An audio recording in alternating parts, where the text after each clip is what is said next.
Hello guys, my name is MJ and in this video, titignan natin ng ilan sa mga interesting features ni Korg Keystage. Sa loob nito ay meron ng MIDI 2.0 which offers two-way conversation, auto configuration, seamless connectivity at iba pa.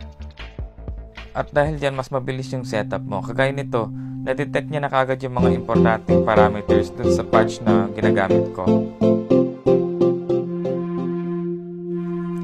Dahil sa polyphonic aftertouch, pwede ka na magdagdag ng expression sa bawat note na gagamitin mo.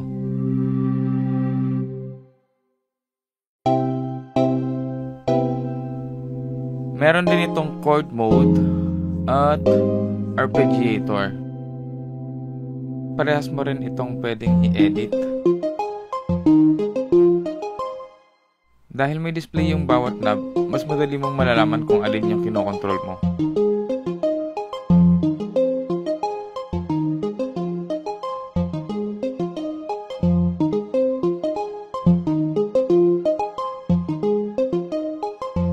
Dahil potentiometer na yung gamit niya, mas madali mo nang malalaman kung nasa max ka na or nandun ka na sa zero.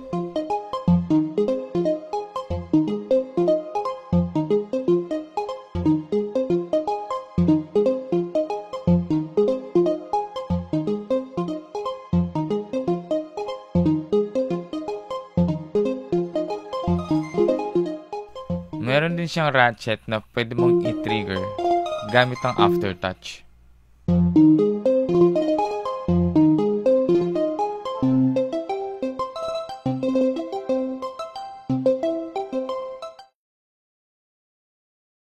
May naka-embed na ding audio interface ang Keystage para sa high quality sound ng performance mo.